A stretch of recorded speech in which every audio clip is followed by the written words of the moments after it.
ان تمام چیزوں کو ختم کرنے کا وقت آئے گا، آسمان کی رنگت یہی ہوگی، زمین اسی طرح قائم ہوگی، پہاڑ اسی طرح مضبوط ہوں گے، درخت اسی طرح سرسبز اور پھلدار ہوں گے، زمین غلے اگا رہی ہوگی، جانور کھیتیوں کے اندر چر رہے ہوں گے، پرندے ہواؤں میں اڑ رہے ہوں گے، انسان خرید و فروخت کر رہے ہوں گے، کاروبار میں مشغول ہوں گے، دنیا کی رنگینیاں اسی طرح بارونق ہوں گی، انسان اسی طرح زمین پر چل پھر رہے ہوں گے اور اسی طرح سانسیں لے رہے ہوں گے کہ اچانک اذا زلزلت الارض زلزالها واخرجت الارض اثقالها وقال الانسان ما لها اذا السماء انشقت اذا السماء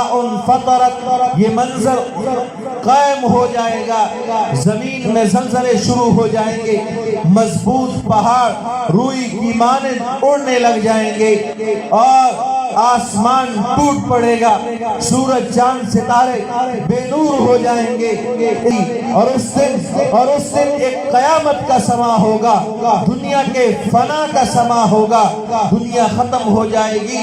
میرے دوستوں، میرے بزرگوں، ایسی بات نہیں کہ زمین کمزور ہوگی تو خود بخود ختم ہو جائے گی، آسمان کمزور ہوگا تو خود بخود ٹوٹ جائے گا، ایسی بات نہیں ہے۔ اس زمین و آسمان کو ختم کرنے کا ایک دن مقرر ہے، قیامت کا ایک دن مقرر ہے، جب وہ دن آئے گا ختم ہو جائے گا۔ موت کا ایک وقت متعین ہے، موت کا ایک وقت متعین ہے۔ ہزاروں لوگ آج آپ سے ایسے ملے ہوں گے یا ملتے ہوں گے یا ان سے ملاقات ہوگی یا آپ کی محفلوں کی زینت ہوں گے کہ جن کے بارے میں ڈاکٹروں نے لکھ دیا تھا کہ یہ لا علاج ہے، لیکن ان کی موت کا وقت نہیں تھا، آج بھی وہ زندہ ہیں۔ ہزاروں لوگ ایسے ہوں گے کہ جن کے بارے میں جن کے کفن تیار کیے جا چکے ہوں گے، جن کے لیے قبر کی جگہ متعین کر چکی ہوگی، رشتہ داروں کو فون کر کے بلایا جا چکا ہوگا کہ اس کا آخری وقت ہے، آخری دیدار کر لو، لیکن موت کا وقت ان کا نہیں آیا تھا، ان کی سانسیں آج بھی چل رہی ہیں۔ دنیا سوچتی ہے کہ یار اس شخص کو تو ڈاکٹروں نے لا علاج کہہ دیا تھا، وہ کون سا ڈاکٹر ہے کہ جس نے اس کا علاج کیا؟ اس ڈاکٹر کو ڈھونڈنے لگ جاتے ہیں اپنے مریضوں کے علاج کے لیے، لیکن پھر پتہ چلتا ہے کہ اسی ڈاکٹروں کے ہاتھوں ہمارا فلاں شخص فلاں مریض وہ اللہ کو پیارا ہو گیا۔ موت اور زندگی یہ اللہ کے ہاتھ میں ہے۔ موت کمزوری کی محتاج نہیں، موت بیماری کی محتاج نہیں، موت بڑھاپے کی محتاج نہیں، موت ترتیب کی محتاج نہیں، موت ڈاکٹروں کے لا علاج کہہ دینے کی محتاج نہیں، موت غریبی کی محتاج نہیں، موت دوائی نہ ملنے کی محتاج نہیں، موت ایک اٹل حقیقت ہے۔ جب موت کا وقت آتا ہے تو پھر میدان میں کھیلتے ہوئے کھلاڑی موت کے منہ کا نوالا بن جاتے ہیں، جب موت کا وقت آتا ہے چلتے مسافر وہ موت کے منہ کا نوالا بن جاتے ہیں، جب موت کا وقت آتا ہے وہ ماں جو کئی مہینوں سے اپنی اولاد کی آمد کی خوشی منا رہی ہوتی ہے، وہ باپ جو اپنی اولاد کے پیدا ہونے پر ہزاروں خواب سجائے بیٹھا ہے، لیکن جب بچہ دنیا کے اندر آنکھ کھولتا ہے اس کی سانس چلنے سے پہلے وہ اللہ کو پیارا ہو جاتا ہے۔ بسا اوقات بچہ دنیا کے اندر پیدا ہوتا ہے، ماں کی خواہش ہوتی ہے کہ میں بچے کو سینے سے لگاؤں، لیکن ماں کو اتنا وقت نہیں ملتا، ماں کو اتنی مہلت نہیں ملتی کہ وہ اپنے بچے کو سینے سے لگا سکے۔ ادھر بچہ پیدا ہوا، ادھر ماں اللہ کو پیاری ہو گئی، بچے نے ماں کا چہرہ دیکھا نہیں، ماں کی آواز نہیں سنی، نہ ماں نے بچے کی آواز سنی ہے وہ اللہ کو پیاری ہو جاتی ہے۔ موت ایک اٹل حقیقت ہے۔ تاجر تجارت کرتے ہوئے اللہ کو پیارا ہو جائے گا۔ جب موت کا وقت آئے گا میدان میں کھیلتا کھلاڑی اللہ کو پیارا ہو جائے گا۔ جب موت کا وقت آئے گا بولتا خطیب اللہ کو پیارا ہو جائے گا۔ جب موت کا وقت آئے گا پڑھاتا ہوا استاد، پڑھاتا ہوا ٹیچر اللہ کو پیارا ہو جائے گا۔ میرے دوستو، یہ دنیا میں کوئی ترتیب نہیں۔ باپ زندہ ہے، اولاد دنیا سے رخصت ہو رہی ہے۔ دادا زندہ ہے، پوتا دنیا سے رخصت ہو رہا ہے۔ نانا زندہ ہے، نواسا دنیا سے رخصت ہو رہا ہے۔ ہمیں امید ہوتی ہے کہ بیٹا بھی بچپن میں ہے، جوان ہوگا، بوڑھا ہوگا، بال سفید ہوں گے، کمر ٹیڑھی ہوگی، بیمار ہوگا، شوگر کا مریض بنے گا، بلڈ پریشر کا مریض بنے گا، دل کا مریض بنے گا، پھر جا کر کہیں موت کی گھنٹی بجے گی۔ نہیں میرے دوستو، ایسا نہیں ہے۔ موت ایک ایسی حقیقت ہے۔ دنیا کے بہت سارے کام یا بہت ساری باتیں ایسی ہیں جہاں ہمارے بزرگ، ہمارے بڑے کہہ دیتے ہیں کہ میرا 60 سالہ تجربہ ہے، میرا 60 سالہ تجربہ ہے، یہ کام اس طرح ہے، میرا 20 سالہ تجربہ ہے، یہ کام اس طرح ہے، میرا 30 سالہ تجربہ ہے، یہ کام اس طرح ہے۔ موت ایک ایسی حقیقت ہے کہ ایک معصوم بچے سے بھی پوچھ لو وہ بتا دے گا کہ موت میں نے دادے کو مرتے دیکھا، میں نے باپ کو مرتے دیکھا، میں نے بچے کو مرتے دیکھا، میں نے بوڑھی خاتون کو مرتے دیکھا، میں نے سجی ہوئی دلہن کو مرتے دیکھا، میں نے سجے ہوئے دلہا کو مرتے دیکھا، میں نے باراتیوں کی جو شادیانے بجا رہے تھے، شادی میں جا رہے تھے کہ اچانک حادثہ ہوا اور شادیانے بجانے والے لوگ، ان پر لوگ رونے لگے، جن کے لیے مارکیٹوں کے اندر نئے لباس خریدے جا رہے تھے، اتنی توفیق نہ ملی کہ وہ نئے لباس زیب تن کر سکیں، ان کو کفن پہنائے گئے۔ ایک باپ بیمار ہوا، ایک باپ بیمار ہوا، جوان بیٹا تھا اور ماں اس کی زندہ تھی۔ بیٹا اپنے باپ کو لے کر ہسپتال گیا، ڈاکٹروں نے کہا کہ آپ کا والد وہ لا علاج ہے، آپ نے اس کو ہسپتال میں لانے کے لیے دیر کر دی، اب یہ لا علاج ہے۔ نوجوان کچھ دیر سوچتا رہا کہ اگر باپ کو اپنے گھر لے جاؤں ماں کو کیا کہوں، کہ ڈاکٹروں نے میرے باپ کو، آپ کے سہاگ کو لا علاج کہہ دیا۔ بیٹے کے سامنے ماں کی روتی ہوئی آنکھیں، مصلے پر بیٹھا ہوا وجود، دعائیں مانگتے ہوئے آہیں کہ یا اللہ میرے سہاگ کو بچا لے، یا اللہ میرے سہاگ کو بچا لے۔ بیٹے کے سامنے ماں کا وہ سارا منظر ڈاکٹروں کے قدموں پڑتا ہے کہ ڈاکٹر صاحب آپ سب میرے باپ کو بچا تو نہیں سکتے، لیکن کم از کم جو دن باقی ہیں وہ سکون تو دے سکتے ہو، آرام کی گولیاں تو دے سکتے ہو۔ میں اسی حالت میں اپنے باپ کو گھر لے جاؤں گا، میری ماں جیتے جی مر جائے گی، اب تو میں باپ سے محروم ہو رہا ہوں، لیکن پھر میں ماں سے بھی محروم ہو جاؤں گا۔ آپ جتنے دن باقی ہیں اس کو ہسپتال میں جگہ تو دیجئے، علاج شروع تو کیجئے۔ ڈاکٹروں نے نوجوان کی بے چینی دیکھی، ڈاکٹروں کو رحم آ گیا، نوجوان کے والد کے لیے بیڈ مقرر کر دیا، علاج شروع کر دیا۔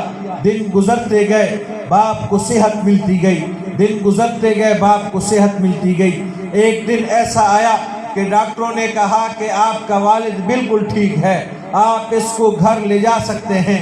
لا علاج تھا، اللہ رب العزت نے مہربانی کر دی، شفا اللہ کے ہاتھ میں ہے، زندگی موت اللہ کے ہاتھ میں ہے، آپ اپنے باپ کو گھر لے کر جا سکتے ہیں۔ نوجوان کے دل میں خوشی کی لہر آئی، وہ ہسپتال سے نکلنے لگا اور اس کے ذہن میں ماں کی مسکراتی ہوئی نگاہیں تھی، اس کے ذہن میں ماں کی خوشی تھی کہ میں اپنے والد کو ماں کے سامنے کھڑا کروں گا، میری ماں خوش ہو جائے گی۔ نوجوان کے ذہن میں یہی خوشی تھی۔ جیسے ہی دروازے سے باہر نکلا گاڑی کی ٹکر لگی، نوجوان کو چوٹیں آئیں، معمولی چوٹیں تھیں۔ نوجوان جس بیڈ پر والد کو لٹا کر ایمرجنسی وارڈ میں لے جایا گیا، اسی بیڈ پر نوجوان کو لٹا کر انہی ڈاکٹروں کے پاس لے جایا گیا، اسی وارڈ میں لے جایا گیا۔ ڈاکٹر کہہ رہے ہیں کہ بابا جی آپ کے بیٹے کی معمولی چوٹیں ہیں، یہ ٹھیک ہو جائے گا۔ نوجوان کو اندر لے جاتے ہیں اور کچھ لمحے گزرتے ہیں، کچھ منٹ گزرتے ہیں، کچھ گھنٹے گزرتے ہیں۔ ڈاکٹروں کی جماعت باہر آتی ہے اور ان کے چہروں پر غمی کے آثار ہوتے ہیں، پریشانی کے آثار ہوتے ہیں، آنکھیں آنسوؤں سے بھری ہوئی ہیں، اور بابا جی سے کہتے ہیں کہ بابا جی آپ کے بیٹے کی بظاہر معمولی چوٹیں تھیں، ہم نہیں پہچان سکے اس کو کہ چوٹ کہاں لگی ہے۔ کوئی اندرونی چوٹ ایسی تھی کہ جس سے آپ کا بیٹا اللہ کو پیارا ہو گیا، وہ اب اس دنیا میں نہیں رہا۔ ایمبولینس کے اندر ڈالا جاتا ہے، اس پہ سفید کپڑا ڈالا جاتا ہے، جیسے ہی ایمبولینس کا سائرن علاقے میں بجتا ہے، جس طرح دیہات ہے، دیہات کے لوگ ہمدردیاں رکھتے ہیں، دیہات کے لوگ رحم دل ہوتے ہیں، جیسے ایمبولینس کا سائرن بجتا ہے لوگ سمجھتے ہیں کہ نوجوان آج یتیم ہو گیا، لوگ سمجھتے ہیں کہ آج نوجوان کی ماں بیوہ ہو گئی، لوگ سمجھتے ہیں کہ نوجوان باپ کی میت لا رہا ہے، لوگ جمع ہو جاتے ہیں، ایک عجیب سا سما ہوتا ہے۔ لیکن جیسے ہی ایمبولینس کا دروازہ کھلتا ہے اور روتا ہوا، آنسو بہاتا ہوا، چیختا ہوا باپ جب ایمبولینس سے کود کر نیچے اترتا ہے، دنیا حیران ہو جاتی ہے کہ اگر یہ اترنے والا باپ ہے تو میت کس کی ہے؟ اترنے والا باپ ہے تو سفید کپڑا کس پر ڈالا گیا؟ اترنے والا باپ ہے تو کس کے پاؤں کے انگوٹھے باندھے گئے؟ کس کی ٹھوڑی باندھی گئی؟ کس کی سانسیں ختم ہو چکی ہیں؟ دنیا حیران تھی، ماں سمجھ رہی تھی کہ آج میں بیوہ ہو چکی ہوں، آج میرا سہاگ اجڑ چکا ہے۔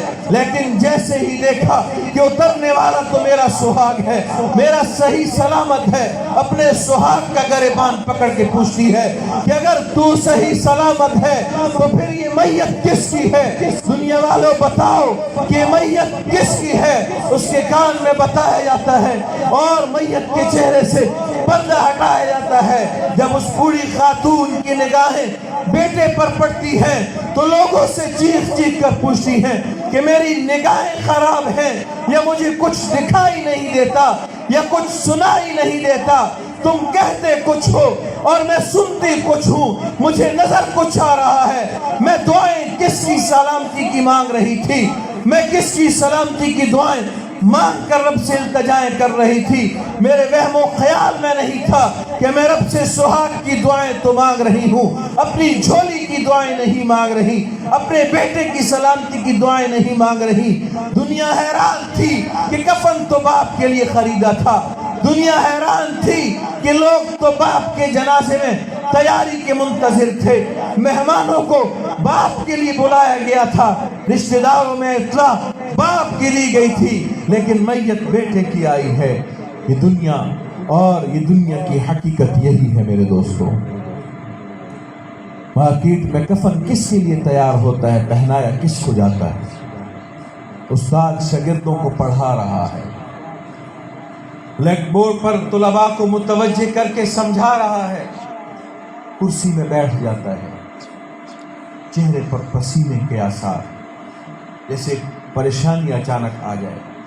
اپنے ایک طالب علم سے کہتا ہے کہ بیٹا پانی کا گلاس لے آؤ، پانی لے آؤ۔ طالب علم پانی لینے کے لیے جاتا ہے، چند لمحوں کے بعد طالب علم پانی لے کر آتا ہے۔ اسی اثناء استاد کرسی سے ٹیک لگا کر پیچھے لیٹ جاتا ہے اور آنکھیں بند کر لیتا ہے۔ طالب علم پانی لے کر آتا ہے، توجہ، طالب علم استاد سے ڈر رہا ہے کہ اگر استاد سو رہا ہے میں استاد کو جگاؤں، استاد غصے نہ ہو جائیں۔ چند لمحے طالب علم پانی لے کر استاد کے سامنے کھڑا ہے، استاد ٹیک لگائے، آنکھیں بند، جیسے نیند سو رہا ہو۔ جب چند لمحے گزرتے ہیں طالب علم لرزتی ہوئی کپ کپاتی ہوئی زبان سے آہستہ آہستہ کہتا ہے کہ استاد جی پانی لے کر آیا ہوں، آپ نے پانی منگوایا تھا، استاد نے نہیں سنا۔ پھر کچھ لمحے گزرتے ہیں، طالب علم تھوڑی اونچی آواز سے کہتا ہے کہ استاد جی پانی لے کر آیا ہوں، آپ نے پانی منگوایا تھا، استاد نے نہیں سنا۔ طالب علم نے تیسری مرتبہ اور زیادہ اونچی آواز سے کہا۔ جب استاد نے نہیں سنا، کلاس میں موجود چند طلباء نے رونا شروع کر دیا، چیخنا چلانا شروع کر دیا کہ ہمارے استاد جی کو کچھ ہو گیا۔ کلاس میں شور مچا، اسکول کا یا کالج کا اسٹاف متوجہ ہوا، دوڑتا ہوا آیا، طالب علموں سے پوچھا کہ کیا ہوا؟ استاد جی نے پانی منگوایا تھا۔ اس کے بعد استاد جی کی آنکھ نہیں کھلی، ہمیں کچھ خطرہ لگ رہا ہے۔ اسکول کے اسٹاف نے استاد کو ہلایا، جیسے ہی ہلایا استاد اپنے سہارے کھو چکا تھا، اپنی سانسیں کھو چکا تھا، اچانک کرسی سے نیچے گر گئے۔ وہ طالب علم جو کچھ منٹ پہلے استاد سے پڑھ رہے تھے، استاد ان کو پڑھا رہا تھا، اچانک اسکول کے اندر ایک غم کا سما ہو جاتا ہے۔ طالب علم چیخنا چلانا شروع کر دیتے ہیں، ہمارے استاد جی کو کیا ہو گیا، ہمارے استاد جی کو کیا ہو گیا۔ جب اس کا نبض دیکھا جاتا ہے، استاد جی اس دنیا کے اندر نہیں رہے، دنیا سے رخصت ہو چکے ہیں۔ دنیا کی میرے دوستو یہ حقیقت ہے۔ بولتے ہوئے خطیب مجمع انتظار کے اندر ہے، لوگ انتظار میں ہیں کہ بڑے خطیب، بڑے مولانا، علم والے لوگوں کے سامنے قرآن پڑھیں گے، قرآنی علوم بیان کریں گے۔ خطیب منبر پر آتا ہے، خطبہ پڑھتا ہے، خطبہ پڑھنے کے بعد آنکھیں بند کر کے بیٹھ جاتا ہے۔ لوگ سمجھتے ہیں کہ اکثر جب خطیب تلاوت کرتے ہیں تو کچھ دیر بیٹھ جاتے ہیں، سوچتے ہیں مجمع کو دیکھ کر کہ کس موضوع پر بات کی جائے، کون سا موضوع مناسب رہے گا۔ لیکن چند لمحے گزرتے ہیں، آنکھیں بند ہوتی ہیں، وہ آنکھیں دوبارہ نہیں کھل پاتی۔ ہزاروں لوگ ایسے ہیں، ہزاروں لوگ ایسے ہیں کہ جن کی زبانوں سے آپ نے سنا ہوگا کہ یا اللہ میری جان لے لیتے میرے باپ کو کچھ نہ ہوتا، یا اللہ مجھے اٹھا لیتے میری ماں کو کچھ نہ ہوتا۔ میرے دوستو، یہ موت اور یہ زندگی کسی کا بدل نہیں ہے کہ میں کہوں کہ یا اللہ مجھے بچا لے، فلاں کی جان لے لے، یا مجھے لے لے فلاں کی جان بچا لے۔ ایسا نہیں ہے۔ اگر ایسا ہوتا تو صحابہ کرام رضوان اللہ تعالی اجمعین سے زیادہ نبی پاک صلی اللہ علیہ وسلم سے محبت کرنے والا کوئی دنیا کے اندر نہیں۔ اور اس کائنات میں اگر کسی ہستی کو رہنے کا حق ہے تو آپ صلی اللہ علیہ وسلم سے زیادہ کسی کو حق نہیں کہ اس دنیا میں رہے۔ کیوں؟ وَلَلْآخِرَةُ خَيْرٌ لَكَ مِنَ الْأُولَى۔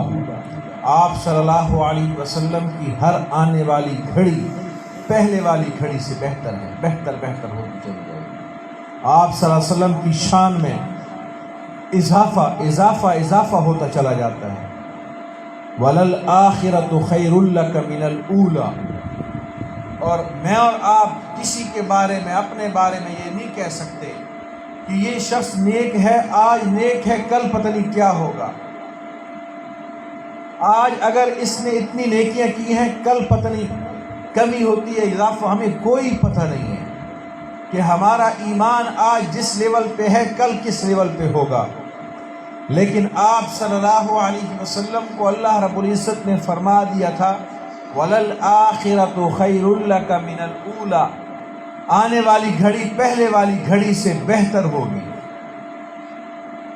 اور آپ صلی اللہ علیہ وسلم پر صحابہ کرام سب کچھ لٹا دیتے تھے، اور صحابہ کرام رضوان اللہ تعالی مجمعین پر سب سے مشکل گھڑی یا مشکل عمل صحابہ کے لیے کون سا ہوتا تھا؟ توجہ ہے، صحابہ کرام رضوان اللہ تعالی علیہ مجمعین کے لیے سب سے مشکل عمل کون سا ہوتا تھا؟ میرے اور آپ کے لیے تو مشکل عمل وہ کوئی بھی ایسی نیکی جو ہمارے مزاج کے مطابق نہ ہو وہ کرنا ہے۔ مثال، سخت سردی میں صبح اٹھنا، وضو کرنا اور نماز ادا کرنا ٹھیک ہے، پڑھ لیتے ہیں، لیکن میرے اور آپ کے لیے مشکل ہوتی ہے، ہم اس کو مشکل سمجھتے ہیں۔ میرے اور آپ کے لیے مشکل اللہ کے راستے میں اپنی کوئی محبوب چیز قربان کرنا، جو جانور مجھے محبوب ہے، جو مال مجھے محبوب ہے، جو کاروبار مجھے محبوب ہے، جو بیٹا مجھے محبوب ہے، مدرسے میں بھی اس بیٹے کو بھیجتے ہیں جو دنیاوی سکول کے اندر کم نمبر لے یا نہ چل سکے۔ تو میرے اور آپ کے لیے سب سے محبوب چیز اللہ کے راستے میں قربان کرنا یہ سب سے مشکل عمل ہے۔ صحابہ کرام کے لیے سب سے مشکل عمل کون سا ہوتا تھا؟ صحابہ کرام کے لیے سب سے مشکل عمل آپ صلی اللہ علیہ وسلم کی محفل کو چھوڑنا، یہ صحابہ کے لیے سب سے مشکل عمل ہوتا تھا۔ آپ صلی اللہ علیہ وسلم نے خطبہ حجۃ الوداع کے موقع پر اعلان فرمایا کہ میرے صحابہ، کیا میں نے اپنا پیغام تم تک پہنچا دیا؟ جواب میں عرض کیا گیا کہ یا رسول اللہ، پہنچایا نہیں گیا بلکہ پہنچانے کا حق ادا کر دیا گیا۔ اس سے اگلا اعلان صحابہ کرام کے لیے بہت مشکل تھا۔ اگلا اعلان کیا تھا؟ آپ صلی اللہ علیہ وسلم نے فرمایا کہ اب اس پیغام کو غائبین تک پہنچانا تمہاری ذمہ داری ہے، اور نکل جاؤ جس کا جس طرف رخ ہے۔ صحابہ کرام نکلنے سے نہیں گھبراتے تھے، صحابہ کرام اللہ کے راستے میں جانے سے نہیں گھبراتے تھے۔ صحابہ کرام کس چیز سے گھبراتے تھے؟ صحابہ کرام رضوان اللہ تعالی مجمعین نے قرآن پاک کی آیت سنی تھی کہ جو نازل ہوئی، الیوم اکملت لکم دینکم واتممت علیکم نعمتی ورضیت لکم الاسلام دینا، کہ آج کا دین، آج تمہارے اوپر تمہارا دین مکمل ہو چکا۔ اللہ رب العزت نے تمہارے اوپر تمہارا دین مکمل کر دیا۔ جب یہ آیت نازل ہوئی صحابہ کرام خوش ہو گئے کہ ہمارا دین مکمل ہو گیا۔ صحابہ مسکرانے لگے، خوشی سے ہنسنے لگے، ایک دوسرے کو مبارکباد دینے لگے۔ لیکن جب صحابہ کی نظر ایک ایسی ہستی پر پڑی کہ جس کا مسکرانا، جس کا رونا، جس کا نظر اٹھانا، جس کا غور و خوض کرنا، جس کا سوچنا صحابہ کے لیے ایک معیار رکھتا تھا، صحابہ کرام کی نظر جب اس ہستی پر پڑی، صحابہ کرام اپنا مسکرانا بھول گئے، ہنسنا بھول گئے، مبارکباد دینا بھول گئے۔ جب دیکھا کہ وہ ہستی رونے لگی، اس کی آنکھوں میں غمی کے آثار ہیں، آنسو آنے لگے، تو صحابہ کرام رضوان اللہ تعالی مجمعین اس ہستی کی طرف متوجہ ہوئے۔ وہ ہستی کون تھی؟ وہ پیغمبر صلی اللہ علیہ وسلم کا یار غار صدیق اکبر رضی اللہ تعالیٰ عنہ تھے، آپ صلی اللہ علیہ وسلم کے رازداں تھے۔ صحابہ کرام نے ابوبکر صدیق رضی اللہ تعالیٰ عنہ سے کہا کہ اے صدیق، یہ تو خوشی کا لمحہ ہے، خوشی کی گھڑی ہے جب ہمارا دین مکمل ہو چکا، آپ صلی اللہ علیہ وسلم کی تعلیمات مکمل ہو چکی، آسمانی تعلیمات مکمل ہو چکی، خوشی کی گھڑی ہے، آپ کے آنکھوں میں آنسو ہیں، آپ کے چہرے پر پریشانی ہے۔ صدیق اکبر نے عجیب جواب دیا کہ میرے صحابہ، تمہیں یہ آیت خوشی کی لگ رہی ہوگی، تمہیں اس آیت پر مبارکباد ٹھیک ہے تم دے رہے ہو، لیکن مجھے یہ آیت آپ صلی اللہ علیہ وسلم کی جدائی کی خبر دے رہی ہے۔ جب کسی افسر کو کسی مشن کے لیے بھیجا جاتا ہے، جب وہ مشن مکمل ہو جاتا ہے، اس افسر کو واپس بلا لیا جاتا ہے۔ آپ صلی اللہ علیہ وسلم کو دین کا مشن دے کر، کلمے کا مشن دے کر، اللہ کی وحدانیت کا مشن دے کر، توحید کا مشن دے کر اس دنیا کے اندر بھیجا گیا، آسمانی تعلیمات دے کر اس دنیا کے اندر بھیجا گیا۔ آج آسمانی تعلیمات مکمل ہو چکی، دین مکمل ہو چکا۔ مجھے میرے صحابہ، مجھے لگ رہا ہے کہ اب نبی کریم صلی اللہ علیہ وسلم ہمارے درمیان زیادہ دن تک نہیں رہ سکیں گے۔ صحابہ کے دل و دماغ میں یہ آیت تھی، اور ابوبکر صدیق رضی اللہ تعالی عنہ کی وہ بات تھی کہ نبی اب زیادہ دن ہمارے درمیان نہیں رہ سکیں گے. جب پیغمبر صلی اللہ علیہ وسلم نے خطبہ حجۃ الوداع کے موقع پر اعلان فرمایا میرے صحابہ جس طرف تمہارا رخ ہے نکل جاؤ, اس کلمے کو, اس دین کو, اس شریعت کو, آسمانی تعلیمات کو, میرے طریقوں کو غائبین تک پہنچانا تمہاری ذمہ داری ہے. جب صحابہ نکل رہے تھے صحابہ ساتھ میں چیخ بھی رہے تھے, ان کو معلوم تھا جب ہم واپس آئیں گے نبی اس دنیا میں نہیں ہوں گے. آپ صلی اللہ علیہ وسلم اللہ تعالیٰ کی ملاقات کے لیے جا چکے ہوں گے. صحابہ کرام کے لیے پیغمبر کی جدائی سب سے مشکل ترین عمل تھا. صحابہ کے لیے گردنیں کٹانا آسان, باغات اللہ کے راستے میں وقف کرنا آسان تھا, پوری رات کھڑے ہو کر نوافل میں قرآن کی تلاوت کرنا آسان تھا. صحابہ کے لیے پیغمبر صلی اللہ علیہ وسلم کی طرف آنے والے تیروں کے سامنے جسم کو پیش کرنا آسان تھا. صحابہ کرام رضوان اللہ تعالی اجمعین نے پیغمبر کی ذات پر بچے قربان کیے, جانور قربان کیے, باغات قربان کی, جانیں قربان کی, لیکن کبھی آنکھوں میں اس وجہ سے آنسو نہیں آئے کہ میری جان بچ جائے اور پیغمبر کو نعوذ باللہ کوئی سوئی چپ جائے. صحابہ کرام نے یہ برداشت نہیں کیا. صحابہ کرام پر جب بھی صحابہ کرام نے مشکل محسوس کی تو پیغمبر کی محفل کو چھوڑنا مشکل محسوس کیا.